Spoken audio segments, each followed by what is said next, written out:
परम सत्कारयोग साध संगत जी, रसना पवित्र करिए ते आखिए तान श्री सतगुरु जगजीत सिंह जी, तान श्री सतगुरु उदय सिंह जी।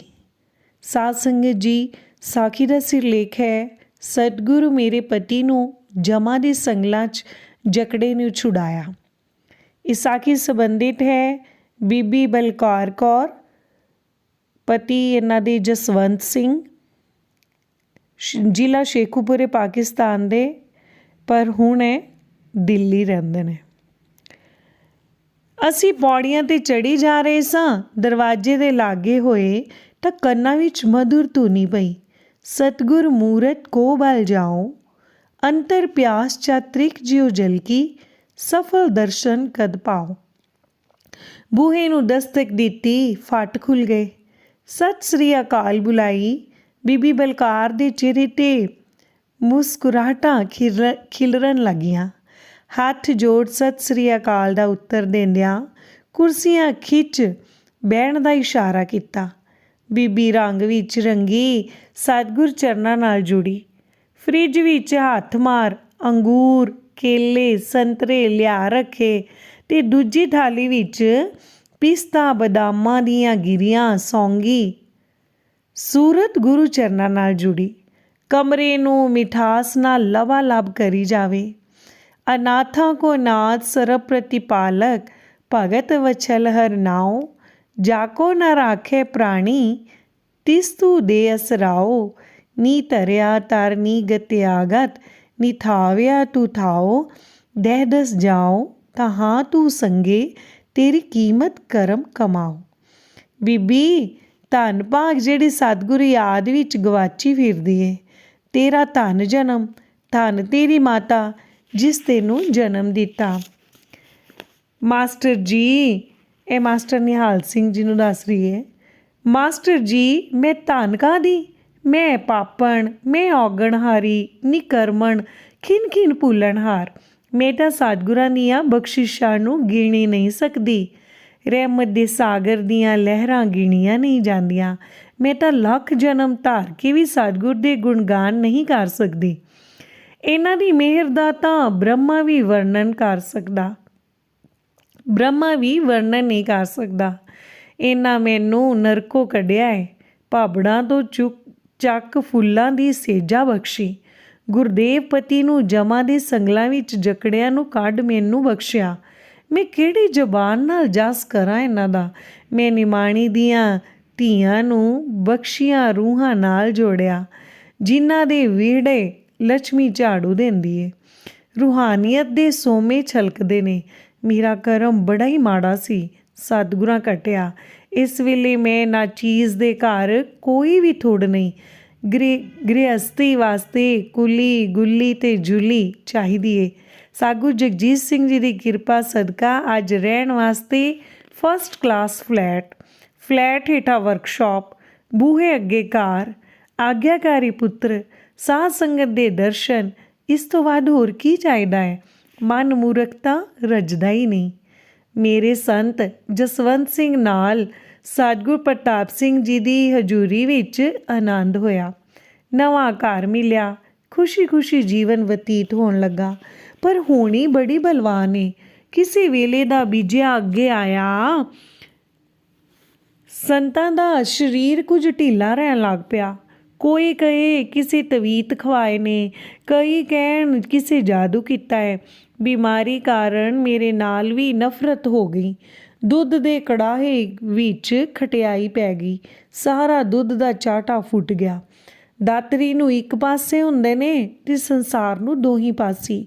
ਕੋਈ ਮੈਨੂੰ ਕੋਸੇ, ਕੋਈ ਇਹਨਾਂ 'ਤੇ ਦੋਸ਼ ਲਾਏ। ਕੈਲਾਸ਼ ਨਗਰ ਛੱਡ ਦਿੱਤਾ ਅਤੇ ਕ੍ਰਿਸ਼ਨ ਨਗਰ ਆ ਡੇਰਾ ਲਾਇਆ। ਇੱਥੇ ਵੀ ਹੁਣੀ ਪਿੱਛਾ ਨਾ ਛੱਡਿਆ। ਭਲਾ ਥਾਂ ਬਦਲਣ ਨਾਲ ਦਿਨ ਬਦਲਣੇ ਨੇ। ਮਾਸਟਰ ਜੀਓ, ਤੁਸੀਂ ਤਾਂ ਜਾਣਦੇ ਹੀ ਹੋ ਕਿ ਜੇ ਪਤੀ ਦੀ ਇਸਤਰੀ ਨਾਲ ਅਜੋੜ ਹੋਵੇ ਤਾਂ ਉਸ ਗਰੀਬਣੀ ਨਾਲ ਕਿਵੇਂ ਬੀਤਦੀ ਏ। ਉਸ ਦਾ ਜੀਵਨ ਸੂਲਾਂ ਦੀ ਸੇਜਾ ਬਣ ਜਾਂਦਾ ਹੈ। ਉਹ ਇਉਂ ਤੜਫਦੀ ਏ ਜਿਵੇਂ ਮੱਛੀ ਬਿਨ ਪਾਣੀ, ਚਕੌਰ ਬਿਨਾ ਚੰਨ, ਚੱਕਵੀ ਬਿਨਾ ਸੂਰਜ, ਕਵਲ ਬਿਨਾ ਜਲ, ਮਾਂ ਬਿਨਾ ਪੁੱਤਰ, ਗਊ ਬਿਨਾ ਵੱਛਾ। ਮੇਰਾ ਪਤੀ ਤਾਂ ਕਿਤੇ ਬਸਰੇ ਨਹੀਂ ਗਿਆ ਸੀ, ਉਹ ਤਾਂ ਰਹਿੰਦਾ ਵੀ ਦਿੱਲੀ ਸੀ। ਮੇਰੇ ਨਾਲ ਅੱਖ ਤੱਕ ਨਾ ਮਿਲਾਉਂਦਾ, ਸਦਾ ਬੱਚਿਆਂ ਤੋਂ ਦੂਰ, ਮਨ ਸਦਾ ਪਾਰੇ ਵਾਂਗੂ ਕਦੀ ਇੱਧਰ ਕਦੀ ਉੱਧਰ ਡੋਲੇ ਖਾਵੇ। ਸ਼੍ਰੀ ਗੁਰੂ ਨਾਨਕ ਦੇਵ ਜੀ ਬਿਰਹਣੀ ਦਾ ਨਕਸ਼ਾ ਖਿੱਚਿਆ ਹੈ। ਪੀਰ ਘਰ ਨਹੀਂ ਆਵੈ ਮਰੀਏ ਹਾਵੈ, ਦਾਮਨ ਚਮਕ ਡਰਾਏ, ਸੇਜ ਇਕੇਲੀ ਖਰੀ ਦੁਹੇਲੀ, ਮਰਨ ਪਿਆ ਦੁੱਖ ਮਾਹੇ। ਗੁਰੂ ਅਰਜਨ ਦੇਵ ਜੀ ਵੀ ਐਵੇਂ ਕੁਝ ਕਿਹਾ ਹੈ। ਨਿਸਬਾ ਸੁਰ ਪ੍ਰਿਯ ਪ੍ਰਿਯ ਮੁਖ ਟੇਰਿਓ, ਨੀਂਦ ਪਲਕ ਨਹੀਂ ਜਾਗਿਓ, ਹਾਰ ਕਜ਼ਰ ਬਸਤਰ ਅਨਕ ਸਿਗਾਰ, ਬਿਨ ਪੀਰ ਸਬੈ ਬਿਖ ਲਾਗਿਓ। ਮੇਰੇ ਵਾਸਤੇ ਹਾਰ ਸ਼ਿੰਗਾਰ ਦੀ ਤਾਂ ਗੱਲ ਕਾਹਦੀ, ਸਿਰ ਖੁਰਕਣ ਦੀ ਵੀ ਵੇਲ ਨਹੀਂ ਸੀ।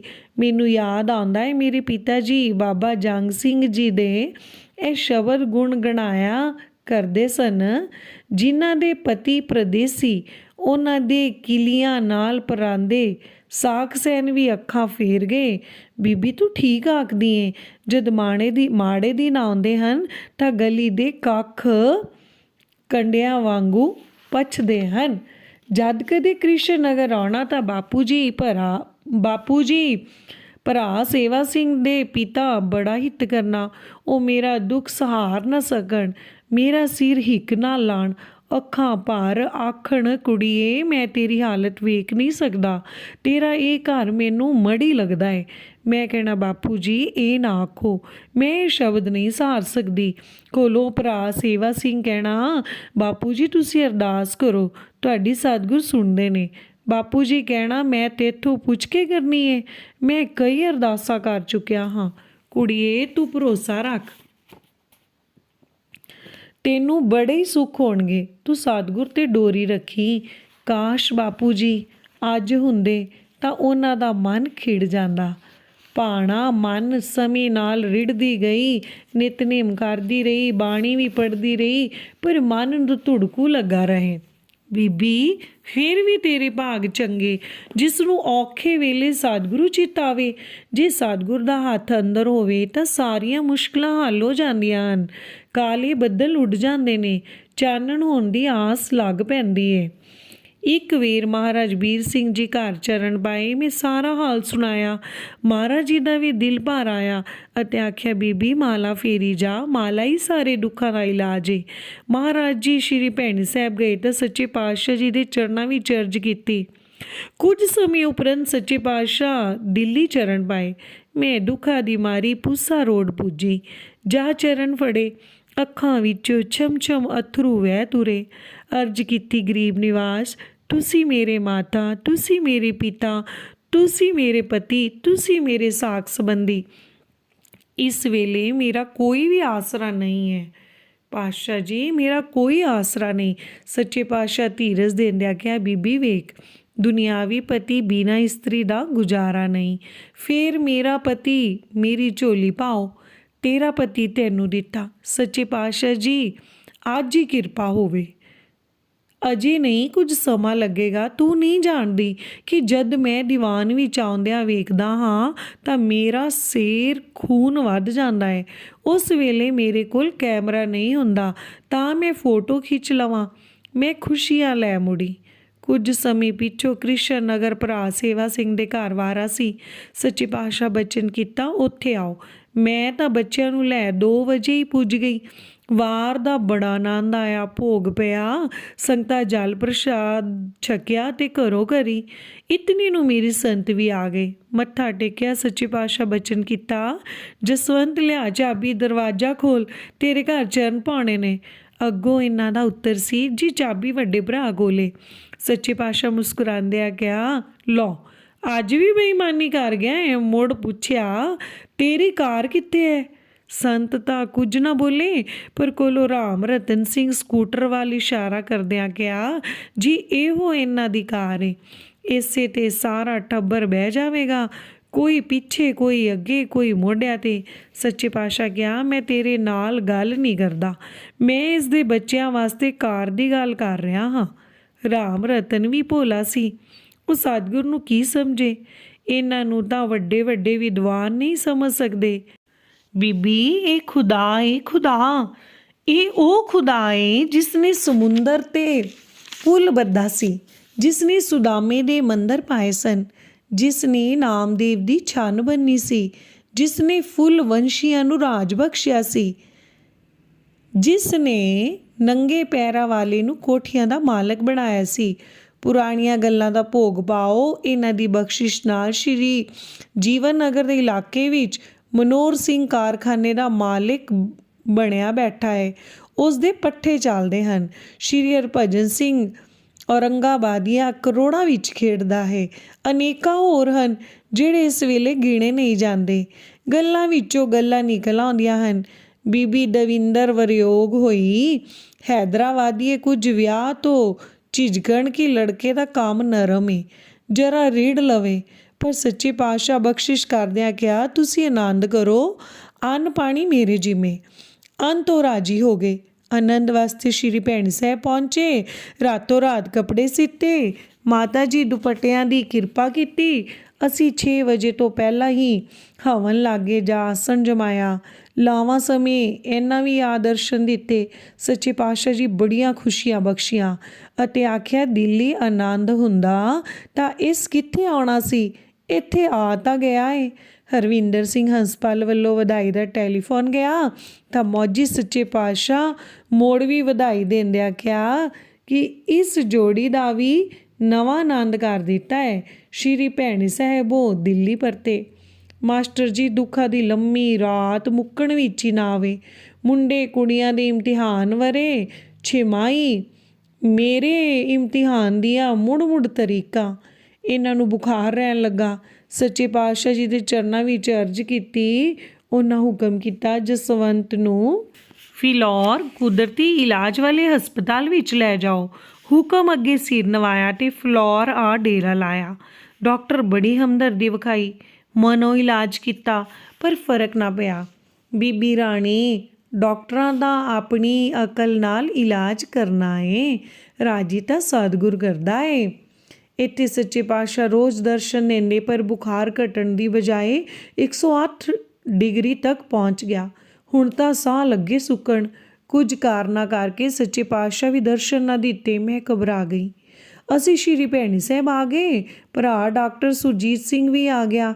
ਪਾਤਸ਼ਾਹ ਦੇ ਦਰਸ਼ਨ ਹੋਏ। ਸਾਰਾ ਹਾਲ ਦੱਸਿਆ। ਜੀ ਬੁਖਾਰ 108 ਡਿਗਰੀ ਹੋ ਗਿਆ ਸੀ। ਸੱਚੇ ਪਾਤਸ਼ਾਹ ਮੁਸਕਰਾਉਂਦੇ ਆਖਿਆ, 108 ਡਿਗਰੀ ਵੀ ਕੋਈ ਬੁਖਾਰ ਏ? ਮੈਨੂੰ ਵੀ ਕਈ ਵਾਰ 108 ਡਿਗਰੀ ਬੁਖਾਰ ਹੋ ਜਾਂਦਾ ਹੈ। ਮੈਂ ਮੂੰਹ ਵਸ ਅਰਦਾਸਾ ਕੀਤਾ, ਸੱਚੇ ਪਾਤਸ਼ਾਹ ਮੇਰੇ ਸੰਤਾਂ ਦਾ ਬੁਖਾਰ ਉਤਰ ਜਾਏ ਤੇ ਮੈਨੂੰ ਬੁਖਾਰ ਚੜ੍ਹ ਜਾਏ। ਅਰਦਾਸਾਂ ਕਰਨ ਦੀ ਦੇਰ ਸੀ। ਇਹਨਾਂ ਦਾ ਬੁਖਾਰ ਉਤਰ ਗਿਆ ਤੇ ਮੈਨੂੰ ਚੜ੍ਹ ਗਿਆ। ਥੋੜ੍ਹੇ ਦਿਨਾਂ ਪਿੱਛੋਂ ਮੇਰਾ ਬੁਖਾਰ ਉਤਰ ਗਿਆ ਤੇ ਇਹਨਾਂ ਨੂੰ ਮੁੜ ਚੜ੍ਹ ਗਿਆ। ਸ਼੍ਰੀ ਭੈਣੀ ਸਾਹਿਬੋ ਅਸੀਂ ਦੇਹਰਾਦੂਨ ਤੇ ਦੇਹਰਾਦੂਨੋਂ ਦਿੱਲੀ ਆ ਗਏ। ਇੱਥੇ ਆ ਕੇ ਮੇਰਾ ਹੋ ਗਈਆਂ। ਬੁਖਾਰ ਘਟਣਾ ਸ਼ੁਰੂ ਹੋ ਗਿਆ। ਰੋਜ਼ 1 ਡਿਗਰੀ ਘਟੇ। 8 ਦਿਨੀ ਨਾਰਮਲ ਹੋ ਗਿਆ ਅਤੇ ਕੰਮ ਸੰਭਾਲ ਲਿਆ। ਸਮਾਂ ਬੀਤਦਾ ਗਿਆ। ਕਰਮਾਂ ਦਾ ਗੇੜ ਇਹਨਾਂ ਨੂੰ ਮੁੜ ਕਸਰ ਹੋ ਗਈ। ਮੇਰੇ ਨਾਲ ਤਾਂ ਕੋਈ ਗੱਲ ਨਾ ਕਰਨ ਪਰ ਡਾਕਟਰਾਂ ਨੂੰ ਵਿਖਾਉਂਦੇ ਫਿਰਨ। ਉਹ ਜੋ ਕਹਿਣ ਕਰੀ ਜਾਣ। ਦਵਾਈਆਂ ਖਾ ਅੰਦਰ ਲੂਸ ਗਿਆ। ਦਰਿਆ ਗੰਜ ਦੇ ਡਾਕਟਰ OP ਜੱਗੀ ਨੂੰ ਵਿਖਾਇਆ। ਨਿਰਣੇ ਕਾਲਜੇ 7-7 ਗੋਲੀਆਂ ਖਾਧੀਆਂ। ਜੰਗਲ ਤੇ ਪਿਸ਼ਾਬ ਰਾਹੀਂ ਲਹੂ ਜਾਣ ਲੱਗ ਪਿਆ। ਕੁਝ ਸੱਜਣਾ ਵਿੱਚ ਦਾਖਲ ਕਰਾਉਣ ਲਈ ਸਲਾਹ ਦਿੱਤੀ। ਮੇਰਾ ਨੰਨਾ ਸੀ। ਮੈਂ ਕਿਹਾ ਵਿਖਾ ਭਾਵੇਂ ਲਵੋ, ਉੱਥੇ ਦਾਖਲ ਨਹੀਂ ਕਰਾਉਣਾ। ਇੱਥੇ ਅੱਗੇ ਮੰਡੀ ਤੋਂ ਸੇਠ ਜੈਮਲ ਸਿੰਘ ਦਾ ਲੜਕਾ ਅਰਵਿੰਦਰ ਸਿੰਘ ਡਾਕਟਰ ਚੜ੍ਹ ਗਿਆ ਸੀ। ਰੋਜ਼ ਕੋਈ ਨਾ ਕੋਈ ਟੁਰਿਆ ਰਹਿੰਦਾ ਹੈ। ਇਹ ਹਸਪਤਾਲ ਕਾਹਦੇ ਨੇ? ਜਮਰਾਜ ਦੇ ਦੇਸ਼ ਦੇ ਪੜਾਅ ਨੇ। ਚੈੱਕਅਪ ਭਾਵੇਂ ਕਰਾ ਲਿਆ ਪਰ ਦਾਖਲ ਨਾ ਕੀਤਾ। ਮੈਂ ਕਿਹਾ ਮੇਰਾ ਫਿਕਰ ਮੇਰੇ ਸਤਿਗੁਰ ਨੂੰ ਹੈ। ਖੈਰ ਬਹੁਤਿਆਂ ਦੇ ਆਖਣ 'ਤੇ ਕੈਂਪ ਵਾਲੇ ਹਸਪਤਾਲ ਦਾਖਲ ਕਰਾਇਆ। ਡਾਕਟਰਾਂ ਦੀ ਰਾਏ ਸੀ ਕਿ ਇਹਨਾਂ ਨੂੰ ਕੈਂਸਰ ਹੈ। ਦੂਜਾ ਕਹੇ TB ਹੈ। ਸੰਤਾਂ ਦੇ ਵਾਲ ਝੜ ਗਏ। ਦਾੜੀ ਵੀ ਜਵਾਬ ਦੇ ਗਈ। ਸਰੀਰ ਵਿੱਚੋਂ ਬੋ ਆਵੇ। ਕੈਂਪ ਹਸਪਤਾਲ ਵਿੱਚ ਜਨਰਲ ਵਾਰਡ ਸੀ। ਬਿਨਾਂ ਮਰੀਜ਼ ਕੋਈ ਰਹਿ ਨਹੀਂ ਸੀ ਸਕਦਾ। ਪ੍ਰਬੰਧਕਾਂ ਨੂੰ ਕਿਹਾ, ਮੈਂ ਸੰਤਾਂ ਨੂੰ ਇਕੱਲਿਆਂ ਛੱਡ ਨਹੀਂ ਸਕਦੀ। ਸੱਚੇ ਪਾਤਸ਼ਾਹ ਮੇਰਾ ਨਵਾਂ ਆਨੰਦ ਕੀਤਾ ਏ, ਮੈਂ ਇਹਨਾਂ ਕੋਲ ਹੀ ਰਹਾਂਗੀ। ਭੈਣ ਸੁਰਿੰਦਰ ਘਰੋਂ ਬਿਸਤਰਾ ਮੰਗਵਾਇਆ, 3 ਸਟੂਲ ਜੋੜੇ ਤੇ ਬਿਸਤਰਾ ਵਿਛਾ ਇਹਨਾਂ ਨੂੰ ਝੋਲੀ ਵਿੱਚ ਪਾ ਸਾਰੀ ਰਾਤ ਸਤਿਗੁਰੂ ਜਗਜੀਤ ਸਿੰਘ ਜੀ ਦੇ ਚਰਨਾਂ ਵਿੱਚ ਜੋਦੜੀ ਕਰਦਿਆਂ ਗੁਜ਼ਾਰਦੀ। ਮਾਸਟਰ ਜੀ ਜਦੋਂ ਦਿਨ ਯਾਦ ਆਉਂਦੇ ਹਨ ਤਾਂ ਅੱਖਾਂ ਅੱਗੇ ਸਰੋਂ ਫੁੱਲ ਆ ਜਾਂਦੀ ਏ, ਸਿਰ ਚਕਰਾਉਣ ਲੱਗਦਾ ਏ, ਜ਼ੁਬਾਨ ਰੁਕ ਜਾਂਦੀ ਏ। ਹਾਏ ਰੱਬਾ, ਇਹ ਜੰਗਲ ਜਾਣ ਤਾਂ ਪਿੱਛਾ ਨਿਕਲ ਜਾਵੇ। ਹੱਥਾਂ ਨਾਲ ਅੰਦਰ ਧੱਕਣਾ, ਰਿਸ਼ਤੇਦਾਰ ਆਉਣ ਤਾਂ ਨੱਕ ਵਲੇਟ, ਦੂਰ ਖੜੇ ਰਹਿਣ ਤੇ ਮੂੰਹ ਨਾਲ ਮੂੰਹ ਜੋੜ ਗੱਲਾਂ ਕਰਨ। ਜਸਵੰਤ ਤਾਂ ਕੋਈ ਦਿਨਾਂ ਦਾ ਹੀ ਪੁਰਾਣਾ ਏ। ਇੱਕ ਦਿਨ ਡਾਕਟਰ ਚੋਪੜਾ ਨੇ ਕਹਿ ਹੀ ਦਿੱਤਾ, ਵੇਖ ਬੀਬੀ, ਮਰੀਜ਼ ਦੇ ਸਾਹਮਣੇ ਅਸੀਂ ਤਸੱਲੀ ਦਿੰਦੇ ਹਾਂ, ਪਰ ਤੂੰ ਇਹਨਾਂ ਪਾਸੋਂ ਜੋ ਲਿਖਾਣਾ ਹੀ ਲਿਖਵਾ ਲੈ। ਦੁਨੀਆ ਵਿੱਚ ਪੈਸੇ ਬਿਨਾਂ ਕੋਈ ਬੇਲੀ ਨਹੀਂ। ਪਰ ਮੇਰਾ ਉੱਤਰ ਸੀ, ਡਾਕਟਰ ਜੀ ਮੈਨੂੰ ਇਹ ਨਾ ਆਖੋ, ਮੈਨੂੰ ਪੈਸੇ ਦੀ ਲੋੜ ਨਹੀਂ, ਮੈਨੂੰ ਮੇਰੇ ਪਤੀ ਚਾਹੀਦੇ ਹਨ, ਇਹਨਾਂ ਨੂੰ ਕੋਈ ਖਤਰਾ ਨਹੀਂ, ਇਹਨਾਂ ਦਾ ਰਾਖਾ ਮੇਰਾ ਸਤਿਗੁਰ ਏ। ਇਹ ਕਹਿੰਦਿਆਂ ਮੇਰੇ ਅੰਦਰੋਂ ਆਪ ਮੁਹਾਰੇ ਫੁਹਾਰੇ ਵਾਂਗੂ ਸ਼ਬਦਾਂ ਦਾ ਵਹਿਣ ਵਹਿ ਟੁਰਨਾ। ਲੇਡੀ ਡਾਕਟਰ ਕਹੇ, ਇਸ ਕੁੜੀ ਦੇ ਦਿਮਾਗ ਦੀਆਂ ਚੂਲਾਂ ਹਿੱਲ ਗਈਆਂ ਹਨ, ਇਸ ਨੂੰ ਮਰੂਸਥਲ ਲਖਲ ਸਥਾਨ ਨਜ਼ਰੀ ਆਉਂਦਾ ਹੈ, ਅੱਖ ਖਖੜੀਆਂ ਅੰਬ ਵਿਖਾਈ ਦਿੰਦੇ ਹਨ। ਚਲੋ ਅਸੀਂ ਕਿਸੇ ਦੇ ਢਿੱਡ ਵਿੱਚ ਨਹੀਂ ਵਾੜ ਬਹਿਣਾ, ਅਸੀਂ 15 ਦਿਨ ਕੈਂਪ ਵਾਲੇ ਹਸਪਤਾਲ ਰਹੇ, ਮੁੜ ਘਰ। ਸੱਚੇ ਪਾਤਸ਼ਾਹ ਪੂਸਾ ਰੋਡ ਦਰਸ਼ਨ ਦਿੱਤੇ, ਅਸੀਂ ਦਰਸ਼ਨਾਂ ਨੂੰ ਗਏ। ਸਤਿਗੁਰ ਦੇ ਦਰਸ਼ਨਾਂ ਠੰਡ ਪਾ ਦਿੱਤੀ। ਸੱਚੇ ਪਾਤਸ਼ਾਹ ਕਿਰਪਾ ਕਰਕੇ ਆਪੇ ਘਰ ਦਾ ਦਰਵਾਜ਼ਾ ਖੋਲ੍ਹ ਜੱਫੀ ਵਿੱਚ ਲੈ ਲਿਆ, ਸਾਰੀ ਬਿਮਾਰੀ ਹੀ ਖਿੱਚ ਲਈ ਤੇ ਮੁਖਾਰਬਿਨ ਤੋਂ ਬਚਨ ਕੀਤਾ। ਮਾਸਟਰ ਜੀ ਉਸ ਦਿਨ ਸੱਚੇ ਪਾਤਸ਼ਾਹ ਦੇ ਦਰਸ਼ਨਾਂ ਵਿੱਚੋਂ ਭਗਵਾਨ ਕ੍ਰਿਸ਼ਨ ਦੇ ਦਰਸ਼ਨ ਹੋਏ। ਜਿਨ੍ਹਾਂ ਅਰਜਨ ਨੂੰ ਕਿਹਾ ਸੀ, ਅਰਜਨ ਵੇਖ ਜਮਣਾ ਮਰਨਾ ਮੇਰੇ ਵੱਸ, ਪੌਣ ਪਾਣੀ ਸੂਰਜ ਚੰਨ ਸਭ ਮੇਰੀ ਹੁਕਮ ਵਿੱਚ, ਸਭ ਥਾਈਂ ਮੈਂ ਹੀ ਆ। ਬੀਬੀ ਇਸ ਤੋਂ ਬੜੇ ਕੰਮ ਲੈਣੇ ਨੇ। ਸੱਚੇ ਪਾਤਸ਼ਾਹ ਕਿਹਾ, ਦਵਾਈ ਭਾਵੇਂ ਮਹਾਰਾਜ ਜੀ ਦੀ ਕਰ ਲੈ ਜਾਂ ਕਿਸੇ ਡਾਕਟਰ ਦੀ, ਇਸ ਨੂੰ ਰਾਜੀ ਮੈਂ ਕਰਨਾ ਹੈ। ਮੈਂ ਇਸ ਨੂੰ ਜਮਾ ਦੇ ਸੰਗਲਾਂ ਵਿੱਚੋਂ ਜਕੜਿਆਂ ਨੂੰ ਕੱਢ ਕੇ ਲਿਆਂਦਾ ਏ। ਤੂੰ ਇਸ ਨੂੰ ਉਖਲੇ ਲੈ ਜਾ ਤੇ ਸਾਗੂ ਪ੍ਰਤਾਪ ਸਿੰਘ ਜੀ ਦੇ ਚਰਨਾਂ ਦਾ ਆਸਰਾ ਰੱਖਾ। ਉਧਰ ਭਰਾ ਸੇਵਾ ਸਿੰਘ ਨੂੰ ਟੈਲੀਫੋਨ ਕਰ ਕਿਹਾ ਕਿ ਬੀਬੀ ਬਲਕਾਰ ਨੂੰ ਉਖਲੇ ਪਹੁੰਚਾ ਦਿਓ। ਉਨੀ ਦਿਨੀ ਉਖਲੇ ਦਾ ਇਲਾਕਾ ਭਿਆਨਕ ਉਜਾੜ, ਦੂਰ ਦੂਰ ਤੱਕ ਕੋਈ ਕੁਲੀ ਨਜ਼ਰ ਨਹੀਂ ਸੀ ਆਉਂਦੀ, ਪਰ ਸਤਿਗੁਰਾਂ ਦੇ ਬਚਨਾਂ ਅੱਗੇ ਸਿਰ ਝੁਕਾ ਦਿੱਤਾ। ਅਗਲੇ ਦਿਨ ਭਰਾ ਸੇਵਾ ਸਿੰਘ ਮੀਂਹ ਵਰਦੇ ਵਿੱਚ ਹੀ ਮੇਰਾ ਸਮਾਨ ਇੱਕ ਟਰੱਕ ਵਿੱਚ ਰੱਖ ਭਿਜਾਉਂਦਿਆਂ ਉਖਲੇ ਛੱਡ ਆਇਆ। ਸੰਤਾਂ ਦੇ ਸਰੀਰ 'ਤੇ ਸੋਜਾ ਸੀ, ਪੈਰ ਮਾਣ ਦੇ, ਪੇਟ ਤੇਲੀ ਦਾ ਕੁੱਪਾ। ਪਰ ਵਾਹ ਸਤਿਗੁਰੂ ਜਗਜੀਤ ਸਿੰਘ ਜੀ, ਤੈਨੂੰ ਵੇਖਣ ਵਾਲੀਆਂ ਹੋਰ ਅੱਖਾਂ ਚਾਹੀਦੀਆਂ ਹਨ। ਤੈਨੂੰ ਸਮਝਣ ਲਈ ਦੁਨਿਆਵੀ ਗਿਆਨ ਕੰਮ ਨਹੀਂ ਦਿੰਦਾ। ਭਲਾ ਬਿਮਾਰ ਤੇ ਪ੍ਰੇਮੀ ਨੂੰ ਰਾਤੀ ਨੀਂਦ ਕਿੱਥੇ? ਅੱਧੀ ਰਾਤ ਹੋਈ ਤਾਂ ਸੰਤਾ ਗਿਆ, ਬਲਕਾਰ ਮੇਰੇ ਸਰੀਰ ਵਿੱਚ ਕੁਝ ਹੋ ਰਿਹਾ ਹੈ। ਉੱਬੜ ਵਾਹੇ ਉੱਠੀ, ਪੈਰਾਂ ਨੂੰ ਛੂਹਿਆ, ਪੈਰ ਹੌਲੇ ਹੌਲੇ, ਸੋਜਾ ਘਟਿਆ, ਮੁੜ ਪਿੰਡੇ ਤੇ ਹੱਥ ਮਾਰਿਆ, ਉਹ ਵੀ ਨਰਮ। ਧੀਰੇ ਧੀਰੇ ਸਾਰੇ ਸਰੀਰ ਤੇ ਨਵੀਂ ਰੌ ਆ ਗਈ, ਚਿਹਰਾ ਚਮਕ ਉੱਠਿਆ, ਦਲਿੱਦਰ ਰਫੂ ਚੱਕਰ, ਕਿਸੇ ਮੰਨਣਾ ਨਹੀਂ। ਬਿਨਾਂ ਦਵਾਈ ਬਿਨਾਂ ਟੀਕੇ 8 ਦਿਨਾਂ ਵਿੱਚ 8 ਪੌਂਡ ਭਾਰ ਵੱਧ ਗਿਆ। ਬਿਨਾਂ ਦਵਾਈ ਬਿਨਾਂ ਟੀਕੇ 8 ਦਿਨਾਂ ਵਿੱਚ 8 ਪੌਂਡ ਭਾਰ ਵੱਧ ਗਿਆ। ਡਾਕਟਰਾਂ ਅਮਰੀਕਾ ਤੋਂ 9000 ਦੇ ਟੀਕੇ ਮੰਗਵਾਏ ਸਨ, ਸਭ ਧਰੇ ਦੇ ਧਰੇ ਪਏ ਹਨ। ਇਹ ਅਲਫ ਲੀਲਾ ਦੀ ਕਹਾਣੀ ਨਹੀਂ, ਸੱਚਾਈ ਏ ਸੱਚਾਈ, ਹੱਡ ਬੀਤੀ ਏ ਤੇ ਰਹਿਮਤ ਏ ਮੇਰੀ ਦੀਨ ਦਿਆਲ ਸਤਿਗੁਰੂ ਜਗਜੀਤ ਸਿੰਘ ਜੀ ਦੀ। ਮੇਰੇ ਸੰਤਾਂ ਮੁੜ ਜਵਾਨੀ ਵਿੱਚ ਪੈਰ ਪਾਇਆ, ਕੰਮ ਧੰਦਾ ਸੰਭਾਲਿਆ, ਦਿਨ ਫਿਰੇ, ਡੁੱਬੀਆਂ ਰਕਮਾਂ ਘਰ ਨੂੰ ਆਈਆਂ। ਜਿਹੜੇ ਡਾਕਟਰ ਬਿਮਾਰੀ ਨੂੰ ਲਾ ਇਲਾਜ ਦੱਸਦੇ ਸਨ ਤੇ ਇਹਨਾਂ ਨੂੰ ਘੜੀ ਪਾਲ ਦਾ ਪ੍ਰਾਹੁਣਾ ਸਮਝਦੇ ਸਨ, ਉਹਨਾਂ ਕਾਰ ਵਿਹਾਰ ਕਰਦਿਆਂ ਵੇਖਿਆ ਤੇ ਆਖਿਆ, ਬੀਬੀ ਇਹ ਡਾਕਟਰੀ ਦਵਾਈ ਦਾ ਕੰਮ ਨਹੀਂ। ਸਾਡੇ ਵੱਲੋਂ ਤੇ ਕੋਰਾ ਜਵਾਬ ਸੀ, ਇਹ ਸਭ ਤੇਰੇ ਸਤਿਗੁਰ ਦੀ ਬਖਸ਼ਿਸ਼ ਏ। ਵੇਖ ਬੀਬੀ, ਇਹ ਸਭ ਕੁਝ ਤੇਰੇ ਭਰੋਸੇ ਦਾ ਫਲ ਏ। ਭਰੋਸਾ ਉਹ ਸ਼ਕਤੀ ਏ ਜਿਸ ਨੇ ਦਮਤੀ ਦੇ ਮੋਏ ਪਤੀ ਨੂੰ ਮਿਲਾਇਆ ਸੀ। ਇਹ ਭਰੋਸਾ ਹੀ ਸੀ ਜਿਸ ਨੇ ਸੀਤਾ ਮਾਤਾ ਨੂੰ ਰਾਵਣ ਦੀ ਕੈਦ ਵਿੱਚੋਂ ਕਢਾ ਰਾਜ ਮਹਿਲਾਂ ਵਿੱਚ ਮੋੜ ਲਿਆਂਦਾ ਸੀ। ਇਹ ਤੇਰੇ ਭਰੋਸੇ ਤੋਂ ਵੀ ਕਿ ਤੈਨੂੰ ਨਵੇਂ ਸਿਰਿਓਂ ਤੇਰੇ ਸੁਹਾਗ ਦੀ ਪ੍ਰਾਪਤੀ ਹੋਈ ਏ। ਭਰੋਸਾ ਕਹਿ ਲਵੋ ਇਹ ਲਾਲ ਦੇ ਨਾਉ ਇਹ ਉਹ ਫੁੱਲ ਨੇ ਜਿਹੜੇ ਕਦੀ ਨਹੀਂ ਕੁਮਲਾਉਂਦੇ। ਇਸ 'ਤੇ ਸਦਾ ਬਹਾਰਾ ਇਹ ਉਹ ਰੁੱਖੇ ਜਿਸ ਨੂੰ ਸਦਾ ਮਿੱਠੇ ਫਲ। ਇਹ ਉਹ ਗੁਲਸ਼ਨ ਏ ਜਿੱਥੇ ਪਤਝੜ ਪੈਰ ਨਹੀਂ ਪਾਉਂਦੀ। ਸਦਾ ਲਹਿਰ ਬਹਿਰ ਨਿਤ ਖੇੜਾ ਹੀ ਖੇੜਾ ਏ। ਸਾਰੇ ਆਖ ਲੋ ਧੰਨ ਸ੍ਰੀ ਸਤਿਗੁਰੂ ਜਗਜੀਤ ਸਿੰਘ ਜੀ।